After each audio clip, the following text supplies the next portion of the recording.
ಬೆಂಗಳೂರಿನ ಬನ್ನೇರುಘಟ್ಟ ಮುಖ್ಯ ರಸ್ತೆಯ ಬಿಳ್ಳೆಕಳ್ಳಹಳ್ಳಿ ಗ್ರಾಮದಲ್ಲಿರುವ ಶ್ರೀ ಗ್ರಾಮ ದೇವತೆ ಶ್ರೀ ರೇಣುಕಾ ಯಲ್ಲಮ್ಮ ದೇವಿ ಟ್ರಸ್ಟ್ ದೇವಸ್ಥಾನದ 10ನೇ ವರ್ಷದ ಕುಂಭಾಭಿಷೇಕ ಪೂಜೆ ಕಾರ್ಯಕ್ರಮವು ಅದ್ದೂರಿಯಿಂದ ನಡೆದಿದೆ. 3 ದಿನಗಳ ಕಾಲ ವಿಶೇಷ ಪೂಜೆಗಳು, ವಿಧವಾದ ಅಲಂಕಾರಗಳು, ಹೋಮ ಹವನ ಜೊತೆಗೆ ಅನ್ನದಾಸೋಹ ಕಾರ್ಯಕ್ರಮವೂ ಕೂಡ ಜರುಗಿದ್ದು, ಪುರಾತನ ದೇವಸ್ಥಾನವಾದ ಶ್ರೀ ರೇಣುಕಾ ಯಲ್ಲಮ್ಮ ದೇವಿಯ ದರ್ಶನವನ್ನು ಪಡೆಯಲು ಸಾವಿರಾರು ಭಕ್ತಾದಿಗಳು, ಸುತ್ತಮುತ್ತಲಿನ ಗ್ರಾಮಸ್ಥರು, ನಾಗರಿಕರು ಉಪಸ್ಥಿತರಿದ್ದರು.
ಬಿಳೆಕಳ್ಳಿ ಗ್ರಾಮದ ಶ್ರೀ ರೇಣುಕಾ ಯಲ್ಲಮ್ಮ ದೇವಸ್ಥಾನದ ಕುಂಭಾಭಿಷೇಕದ ಇವತ್ತಿನ 10ನೇ ವರ್ಷದ ಕುಂಭಾಭಿಷೇಕವನ್ನು ಇವತ್ತು ಏರ್ಪಡಿಸಲಾಗಿದೆ. ಇದಕ್ಕೆ ಗ್ರಾಮಸ್ಥರು ಮತ್ತು ಅಕ್ಕಪಕ್ಕದ ಗ್ರಾಮಸ್ಥರೆಲ್ಲರೂ ಆಗಮಿಸಿ ಈ ಕಾರ್ಯಕ್ರಮನ ಭಾರಿ ಯಶಸ್ವಿಗೊಳಿಸಿದ್ದಾರೆ. ಆದ್ದರಿಂದ ಇದು ಪುರಾತನವಾದ ಯಲ್ಲಮ್ಮನ ದೇವಸ್ಥಾನ. ಇದಕ್ಕೆ ಆವತ್ತಿಂದನೂ ಭಾರಿ ವಿಶೇಷವಾದ ಒಂದು ಸ್ಥಾನ. ಅದರಿಂದ ಗ್ರಾಮಸ್ಥರು ಎಲ್ಲರೂ ಸೇರಿ ಈ ಕಾರ್ಯಕ್ರಮನ ಭಾರಿ ವಿಜೃಂಭಣೆಯಿಂದ ಹಮ್ಮಿಕೊಂಡಿದ್ದಾರೆ. ಇದಕ್ಕೆ ಜನಗಳ ಪ್ರೋತ್ಸಾಹ ಎಲ್ಲನೂ ಹೆಚ್ಚಾಗಿ ಇದೆ. ಆದ್ದರಿಂದ ಇವತ್ತಿನ ಈ ಕಾರ್ಯಕ್ರಮ ಎಲ್ಲರೂ ಊರಿನ ಮುಖಂಡರ ಮುಖಾಂತರ ಎಲ್ಲ ಕಾರ್ಯಕ್ರಮವನ್ನು ಭಾರಿ ಯಶಸ್ವಿಗೊಳಿಸಿರೋದ್ರಿಂದ ತುಂಬ ಸಂತೋಷ ಆಗಿದೆ. ಇವತ್ತಿನ ದಿವಸ ಸುಮಾರು 10-12 ವರ್ಷದಿಂದನೂ ಮಾಡ್ಕೊಂಬರ್ತಾ ಇದ್ದಾರೆ. ಪೂಜೆ ಪುರಸ್ಕಾರಗಳೆಲ್ಲ ಭಾರಿ ವಿಜೃಂಭಣೆಯಿಂದ ನಡೀತಾ ಐತೆ. ಅದಕ್ಕೆ ಸುಮಾರು ಗ್ರಾಮದ ದಾನಿಗಳಿಗೂ ಸಹ ಹೆಚ್ಚಾಗಿ ಪ್ರೋತ್ಸಾಹ ಕೊಟ್ಟು ಇವತ್ತು ಭಾರಿ ವಿಜೃಂಭಣೆಯಿಂದ ನಡೆಯೋದಕ್ಕೆ ನಮಗಂತೂ ಗ್ರಾಮಸ್ಥರಿಗೆ ಭಾರಿ ಸಂತೋಷ. ಆದರೆ ಇವತ್ತಿನ ದಿವಸ ಎಲ್ಲರೂ ಸೇರಿ ನಡೆಸಿರೋದು ಒಂದು ವಿಶೇಷತೆ ಇದೆ. ಆದ್ದರಿಂದ ಇದೇ ಥರ ಕಾರ್ಯಕ್ರಮಗಳು ಮುಂದೆ ಇನ್ನೂ ಮುಂದುವರಿಯುತ್ತವೆ. ಇನ್ನೂ ಹೆಚ್ಚಿನ ರೀತಿಯಲ್ಲಿ ಸಹಕಾರ ಕೊಟ್ಟು ಚೆನ್ನಾಗಿ ನಡೆಸ್ತಾರೆ ಅಂತೇಳಿ ನನ್ನ ಭಾವನೆ. ಆದ್ದರಿಂದ ಎಲ್ಲರೂ ಇವತ್ತು ಕಾರ್ಯಕ್ರಮನ ವಿಶೇಷವಾಗಿ ಅಭಿನಂದಿಸಿದ್ದಾರೆ.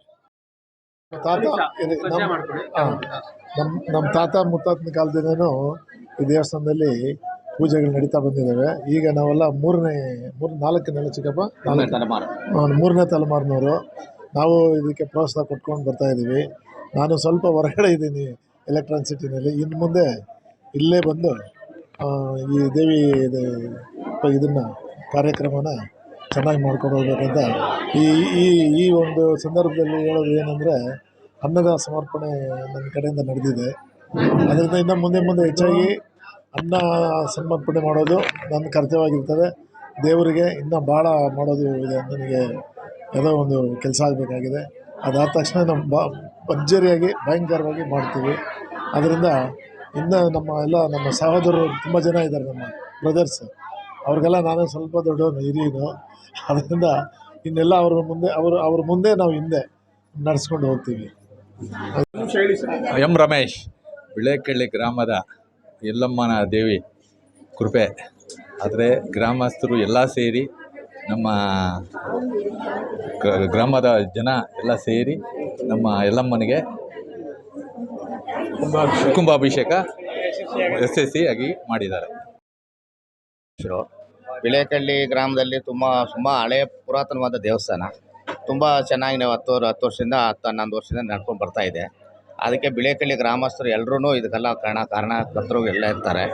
ಈ ದೇವಸ್ಥಾನ ಇನ್ನೂ ಮುಂದೆ ಚೆನ್ನಾಗಿ ಬೆಳಿಬೇಕು, ಇನ್ನೂ ದೊಡ್ಡ ಹೆಮ್ಮಾರ್ತಾದ ಇನ್ನೂ ಚೆನ್ನಾಗಿ ಬೆಳಿಬೇಕಂತ ನಾವು ಎಲ್ಲರೂ ಗ್ರಾಮಸ್ಥರನ್ನ ಕೇಳ್ಕೊತಾ ಇದ್ದೀವಿ. ಪವಾಡಗಳಂದರೆ ಈಗೇನು ಇಲ್ಲ. ಆಗಿನ ಕಾಲದಲ್ಲಿ ನಮ್ಮ ಅಜ್ಜಿ ತಾತನ ಕಾಲದಲ್ಲಿ ಒಬ್ಬರು ಪುಟ್ಟಣ್ಣ ಅಂತ ಇದ್ರು, ಯಲ್ಲಪ್ಪ ಅಂತ ಇದ್ರು, ಆಮೇಲೆ ಪುಟ್ಟಣ್ಣ ಅಂತ ಇದ್ರು. ಅವ್ರ ಕಡೆಯಿಂದ ತುಂಬ ವಿಶೇಷತೆ ನಡೀತಾ ಇತ್ತು, ತುಂಬ ಪವರ್ಫುಲ್ಲು ಇದೆಲ್ಲ ಬರ್ತಾ ಇತ್ತು. ಈಗ ತುಂಬ ಜನ ಸೇರ್ತಾ ಇದ್ರು. ಈಗಲೂ ತುಂಬ ಜನ ಬರ್ತಾ ಇದ್ದಾರೆ, ಬೇರೆ ಬೇರೆ ಊರುಗಳಿಂದ ಬರ್ತಾ ಇದ್ದಾರೆ. ಅವರು ಇದರಿಂದ ಎಲ್ಲ ಚೆನ್ನಾಗಿ ನಡೀತಾ ಇದೆ, ಪೂಜೆ ಪುರಸ್ಕಾರಗಳೆಲ್ಲ ಚೆನ್ನಾಗಿ ನಡೀತಾ ಇದೆ. ಏನೇನು ಕಾರ್ಯಕ್ರಮದಲ್ಲಿ ಗಣೇಶ ಹೋಮ ಒಂದು ದಿವಸ ಇಟ್ಕೊಂಡಿದ್ವಿ. ಆಮೇಲೆ ಸತ್ಯನಾರಾಯಣ ಪೂಜೆ, ಆಮೇಲೆ ಚಂಡಿ ಹೋಮ, ಗಣ ಹೋಮ ಏನೋ ಇಟ್ಕೊಂಡಿದ್ವಿ. ಈಗ ಇವತ್ತು ಕೊನೆ ದಿವಸ, ಇದು ಕೊನೆ ದಿವಸ ಆಗಿರೋದ್ರಿಂದ ದೇವಿಗೆ ರಾಜಗೋಪುರಕ್ಕೆ ಕಳಶ ಸ್ಥಾಪನೆ ಮಾಡಿ ಕಳಶದ್ದು ಇದೆಲ್ಲ ಇದು ಮಾಡಿ ನೀರು ಗಂಗೆ ಪೂಜೆ ಎಲ್ಲ ಮಾಡಿ ಮೂರೊಂದು ಕಳಶದೆಲ್ಲ ಹಾಕಿ ಎಲ್ಲ ಪೂಜೆ ಪುರಸ್ಕಾರಗಳೆಲ್ಲ ಚೆನ್ನಾಗಿ ಮಾಡಿದ್ದೀವಿ. ನಮ್ಮ ಯಲ್ಲಪ್ಪ ನಮ್ಮ ದೊಡ್ಡಪ್ಪರು, ಆಮೇಲೆ ನಮ್ಮ ಚಿಕ್ಕಪ್ಪಂದಿರು ಎಲ್ಲರೂ ಬಂದು ಸೇರಿದ್ದಾರೆ. ಬಿಳೇಕಳ್ಳಿಯಲ್ಲಿ ಎಲ್ಲ ವ್ಯಕ್ತಿಗಳು ಬಂದು ಸೇರಿದ್ದಾರೆ. ದಿಲೀಪ್ ಸ್ಕೂಲು ಕೃಷ್ಣಪ್ಪವ್ರು ಬಂದಿದ್ದರು. ನಮ್ಮ ಶ್ರೀನಿವಾಸ ಕಲ್ಯಾಣ ಮಂಟಪ ಈರಪ್ಪವ್ರು ಬಂದಿದ್ದರು. ಇನ್ನೂ ಸುಮಾರು ಜನ ಗ್ರಾಮಸ್ಥರೆಲ್ಲ ಬಂದು ಭಾಗಿಯಾಗಿದ್ದರು. ಅವ್ರಿಗೂ ಎಲ್ಲ ನಮ್ಮ ಕಡೆಯಿಂದ ಅಭಿನಂದನೆಗಳು. ಅದೇ ಎಲ್ಲರಿಗೂ ನಮ್ಮ ಕಡೆಯಿಂದ ತುಂಬ ಶುಭ ಎಲ್ಲ. ನಮ್ಮ ಬಾಲಕೃಷ್ಣ ಅಣ್ಣವರು ತುಂಬ ಇದು ಮಾಡಿದ್ದಾರೆ, ನಮ್ಮ ರಮೇಶ್ ಮಾವನವರು ತುಂಬ ಇಷ್ಟು ಮಾಡಿದ್ದಾರೆ. ತುಂಬ ಅವ್ರ ಕಡೆಯಿಂದ ಎಲ್ಲ ಸಪೋರ್ಟು ಚೆನ್ನಾಗಾಗಿ ಈ ದೇವಸ್ಥಾನದ ಕಾರ್ಯ ಇಷ್ಟು ಮಾತ್ರ ಆಯಿತು. ಇನ್ನೂ ಬರೋ ವರ್ಷ ಇನ್ನೂ ಚೆನ್ನಾಗಿ ಮಾಡಬೇಕು ಅನ್ನೋ ನಮ್ಮ ಮನಸ್ಸಲ್ಲಿದೆ. ನೋಡೋಣ, ದೇವರು ಕೃಪೆ, ತಾಯಿ ಯಲ್ಲಮ್ಮನ ಕೃಪೆ, ನಾವೆಲ್ಲರೂ ಸೇರಿ ಇನ್ನೂ ಚೆನ್ನಾಗಿ ಮಾಡೋಣ ಅನ್ನೋದು ಮನೋಭಾವ ನಮ್ಮ ಮನಸ್ಸಲ್ಲಿದೆ. ನಮಸ್ತೆ, ನನ್ನ ಹೆಸರು ನಾಗರತ್ನ ಅಂತೇಳಿ. ಕನ್ನಡ ಜಾಗೃತಿ ವೇದಿಕೆ ರಾಜ್ಯಾಧ್ಯಕ್ಷೆಯಾಗಿ, ಮಹಿಳಾ ಸಂಘದ ಅಧ್ಯಕ್ಷೆಯಾಗಿ ಮತ್ತು BJPನಲ್ಲೂ ವಾರ್ಡ್ ಮಹಿಳಾ ಮೋರ್ಚಾ ಅಧ್ಯಕ್ಷೆಯಾಗಿ ಕೆಲಸ ಮಾಡ್ತಾಯಿದ್ದೀನಿ. ಇವತ್ತಿನ ದಿನ ಏನಂದರೆ 12ನೇ ವರ್ಷದ ಶಂಕುಸ್ಥಾಪನೆ ಮತ್ತು ಕುಂಭಾಭಿಷೇಕ ಯಲ್ಲಮ್ಮ ದೇವಸ್ಥಾನದ್ದು ತುಂಬ ವಿಜೃಂಭಣೆಯಿಂದ ನಡೀತಾ ಇದೆ. ಎಲ್ಲ ಹೆಣ್ಣುಮಕ್ಕಳು ಜೊತೆಗೂಡಿ ಎಲ್ಲ ಕಳಶ ಸ್ಥಾಪನೆ ಆಗಲಿ, ಕಳಶ ಹೊರೋದಾಗಲಿ 3 ದಿನದಿಂದ ತುಂಬ ಚೆನ್ನಾಗಿ ಈ ಕಾರ್ಯಕ್ರಮ ಮೂಡಿ ಬಂದಿದೆ. ಇವತ್ತಿನ ದಿನ ಕೊನೆಯ ದಿನ. ಎಲ್ಲ ಗಣ್ಯ ವ್ಯಕ್ತಿಗಳು ಬಂದಿದ್ದರು, ಎಲ್ಲರೂ ಆಶೀರ್ವಾದನೂ ಸಿಕ್ತು. ಹೆಣ್ಮಕ್ಳು ತುಂಬ ಖುಷಿಯಾಗಿ ಎಲ್ಲ ಮಾಡ್ಕೊಂಡು ಹೋಗಿದ್ದಾರೆ. ಇದು ತುಂಬ ನೇತೃತ್ವ ಇದೆ. ಇದು ರಮೇಶಣ್ಣವರಿಂದ ಇದು ನಡೀತಾ ಇದೆ ಕಾರ್ಯಕ್ರಮಗಳೆಲ್ಲ.